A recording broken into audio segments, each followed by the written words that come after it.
Hey, what's going on? Welcome back to Daz Reacts, and today I am reacting to another older stand-up comedian from the UK, and his name is Roy Chubby Brown. And this video, I say the top? I don't really want to say it in case there's some impressionable minds out there. So do I really want to say "you fat bastard"? Anyway, it's called "You Fat Bastard" basically. And Roy Chubby Brown is one of these comedians that he has no filter, and he wasn't really seen that much on television over here because of that, because of the fact that he has no filter. But from what I've seen of him in the past, he can be quite hilarious. So I'm looking forward to this, and I'm hoping you enjoy it too. I don't think I've seen this clip anyway, which is a good thing because it's always good to react to something new. But I hope you enjoy it. If you do, please don't forget to hit that like and subscribe button. I will be uploading daily, and if there is anything you want me to react to, just let me know in the comments down below. Let's get into this. I've been married a couple of times. My first wife couldn't stand me drunk, and I couldn't fucking stand her sober. I slapped her in bed one night. I'm not proud of it, lads, but no fucker sleeps when I'm shagging him.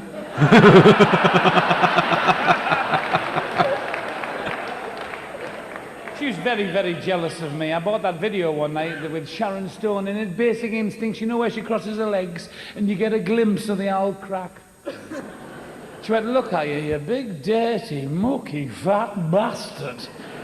You take away her, blonde hair, blue eyes, white teeth, 36D cup and long legs, and what have you got?" I said, "Fucking you."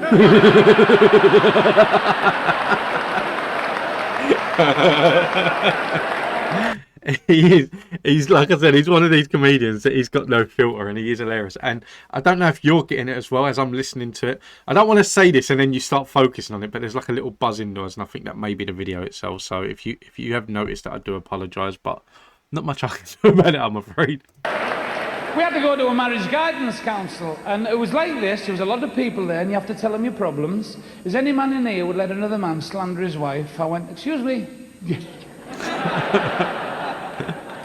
"Mr. Brown, would you come forward and tell the class what you just said? You'd let another man slander your wife." I said, sorry. I thought you said fucking slaughter."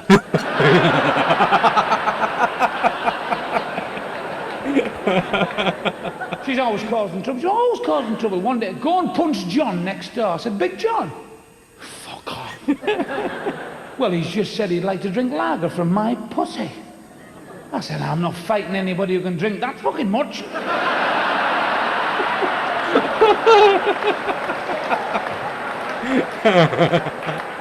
His wife must love him. I let her go for the weekend. I let her go to Blackpool for the weekend, a little seaside resort, as you know, and she went with the girls, and they were all getting tattoos. They were all getting the boyfriend's name tattooed on the, or mild and bitter on the tits, or little roses on their asses. You know what women are like when they get together and they've had a fucking drink. So she went to this tattooist, this backstreet tattooist. She said, "I want a little butterfly on here, a little lemon one on here, and a little blue or lilac one on here." Well, he couldn't fucking draw. He just put a letter B on one cheek and a letter B on the other. So she come home, walked in the bedroom, she went, "Darling, what do you think?" I said, "Who's this fucking Bob?"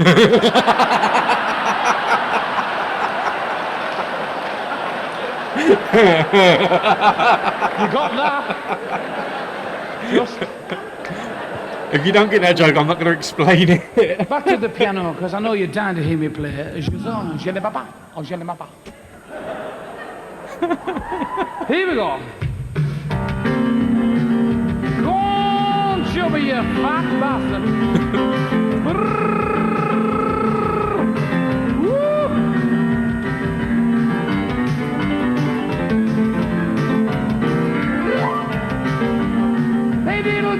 Cam the fiddle, mad cow got a disease. He went into the jungle and shagged the baboon. He didn't know about the AIDS, that's a disease. Should've won a rub of the silly cow. Just miss me on my one eat steak now. I said, yeah! Yeah! Fucking yeah! Yeah! One or two not fucking singing here.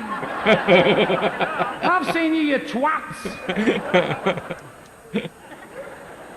Here we go. Jack booked Jill up a hill. Silly Jill was not on the pill. Jack book's out with a crack. Oh, look at Jill was on her back. Now, a month later, I suppose you heard. She'll give birth to an 8-pound tad. I said, yeah! Fucking yeah!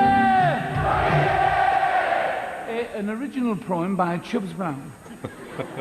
I'm not frightened of my wife, lads, and if I want to smoke and drink, and she won't tell me when to stain, or my feet fucking stink.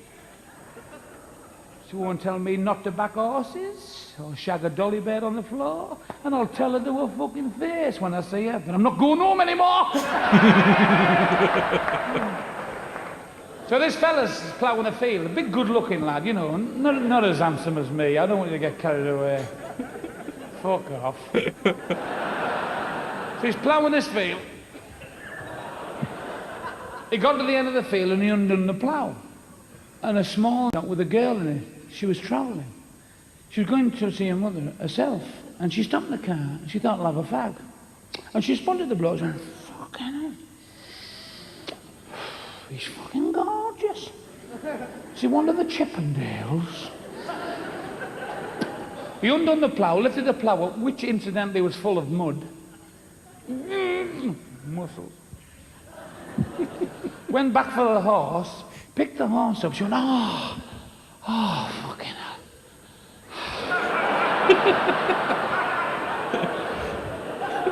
Good enough, fuck him. She couldn't take it any longer. She ran out of the car, never even locked it. Ran across the ploughed field in her high-heel shoes. She went, I want fuck, and he said, so do I. I've just ploughed the wrong bastard field there in this one.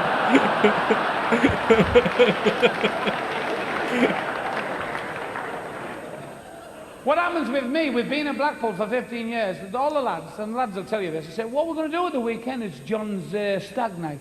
Oh, we'll go and see Chubby, he'll give us a fucking laugh. So they come on bus trips, and they stop at every bastard pub on the way. Now, I don't mind, but when they get there, they're fucking rat-assed. They get out and they're like that when they come. Fuck is he? Where's the fat cunt? So I put this little routine together about the boys who come to Blackpool. I think you'll relate to this and you'll say, hey, Chubby's right.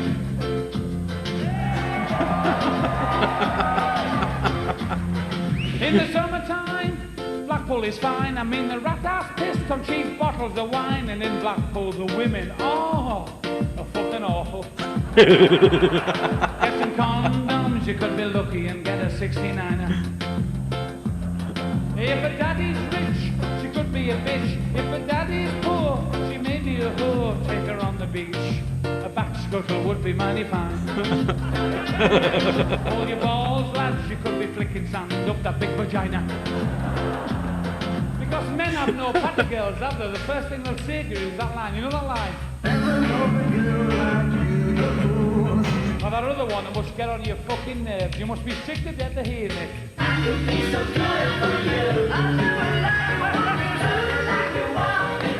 Because men are sex mad, they say one thing and mean another. You know what they're thinking? Hey!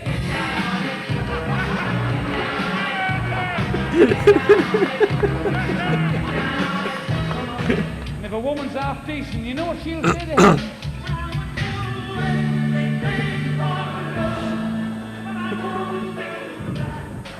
Take her on the beach, never mind about it, standing because you can.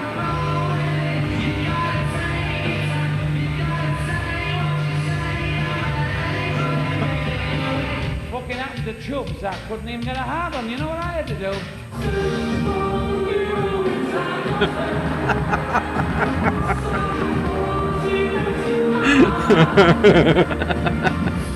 I'm in a club with a load of lads, and I think they were winding me up. They said, Chubby, the girl in the red dress, loves the fuck. I said, are you sure?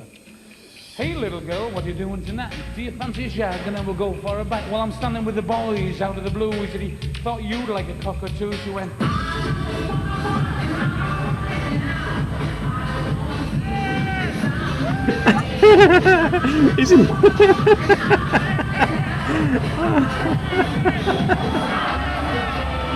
He dances like every single dad at a party, and the thing is, that's probably how I fucking look when I dance. No? Had a mirror on my shoe, I worked out the riddle. She parted her hair straight down the middle. Shocking thing was, you know where you pee? Bloody big hole where the minge ought to be, I thought.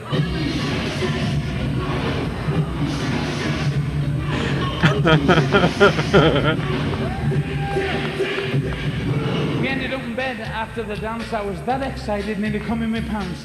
She's lying there like the Queen of Hearts. I'm just about to lick it, she goes and farts. The smell came up, and that's not all. It even took the paper off the fucking wall, doing that to me. She said, "It's smacking the gob." I didn't want to spoil my chance. I might have got a blowjob.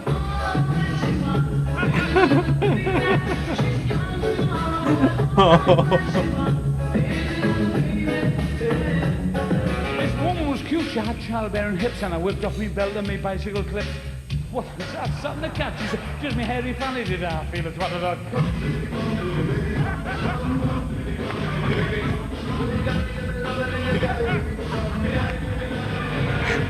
The door swung open, in came a breeze. The husband was there, she was down on her knees. "I wouldn't come off, mate, I feel fucking wrong. You ain't just helping me bite off the cotton." "Story's unbelievably true." He said, "Hey, fat bastard, who the fuck are you?" I went, Oh, Mr. Blobby! "Thank you very much." If you don't know who Mr. Blobby is, Mr. Blobby is... who was it? It was Noel Edmondson. It was his fun house in the 90s. Oh, Oh, that's a fucking flashback and a half. That I might have to react to some Mr. Blobby. That need to write that shit down. What you are, Cam. What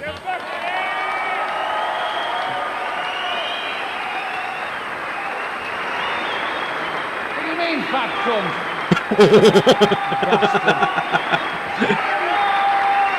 Right. Play the music, Alan, I'm going to sort this fucking bastard out in front of you. He's caught. Just play the music, I'm going to sort this fucking...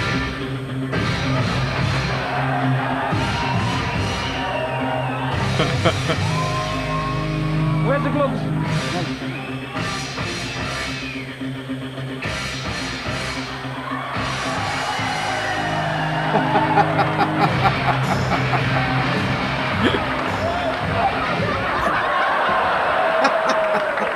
I've knocked the fucker out. Just man looking me a black belt at judo. I get the stage door 11 o'clock. Remember me, fat cunt?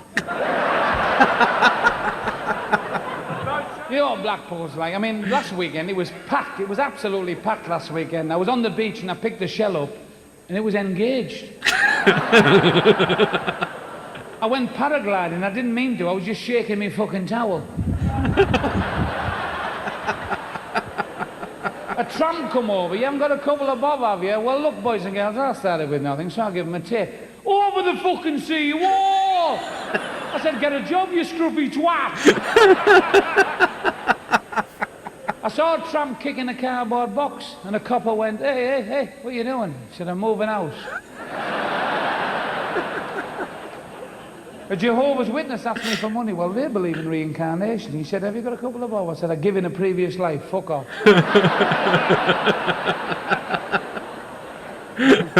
I've got the wife in the car and I'm walking up and down looking for digs. You know, £15, full bed and breakfast, £17 full of sheets. If you want... So it's the pouring rain. I got back to the car and I am soaked to the fucking skin.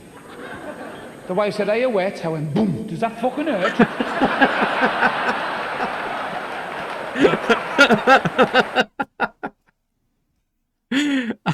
You know what? I'm not gonna lie. I enjoyed that. Oh, that was some of that was hilarious. When he started singing on the piano, I thought, "Oh, here we go." It brought a flashback. I remember that he started to like do piano bits and things like that, and I thought, man, that some of these can be quite boring when they start singing and that. But the part where like he's going through the different songs, that was really funny. But it's his jokes as well. Like some of his jokes, they are brilliant. They are funny, and I love when he talks about the missus. That like when he talks about his wife. That he's one of them old comedians. Like you're probably not going to get another comedian like him for a while now, because they see this. It's like a dying generation that seem to be dying out. I think the way that comedians are going now is more talking about like more edgier stuff and more darker stuff. I think because of the whole PC thing that's coming about now, that comedians are trying to push the boundaries of like political correctness as opposed to just getting on stage and like talking about the wife and talking about the missus. And Don't get me wrong, there's probably a lot of comedians out there like today that still do it. It's just I haven't watched them yet. So that's why I'm watching old comedians, but I'm also watching a lot of new comedians that are still around today. I mean, you can see on the screen there Lee Evans. He was the last stand-up comic that I actually went to watch live, and I think it was big at the O2 that I went to watch. But that was the last stand-up comedian that I see live. And I've seen a couple, like I see Jim Davison live in Southend like a long time ago. I've seen Jimmy Carr live, but the same again, it was a long time ago. So yeah, I'm looking forward to like reacting to a lot more stand-up comedians to see which route they go. And even like Peter Kay, you can see Peter Kay there. He never tried to push the boundaries of political correctness. He just talked about his childhood. He talked about his marriage, and he talked about his kids and things like that. So there, as much as I like the edgy, dark comedy, some of the comedy where they're just talking about day-to-day life that you can relate to. And I think that's what Lee Evans done best. Lee Evans, he'll do something where he's just talking about a trip to IKEA with a wife, but it's something that you can relate to so much. So yeah, that's what I like. But I'm rambling on, and I've got more videos to react to, so I'm looking forward to that. But listen, if you like this video, please don't forget to hit that like and subscribe button. If there's anything that you want me to react to, just let me know in the comments down below. I will be uploading daily, and all requests get taken, and like whether I find it funny or not, that it will be taken, it will be reacted to, and it will be uploaded. So just let me know in the comments down below. But until the next video, take it easy.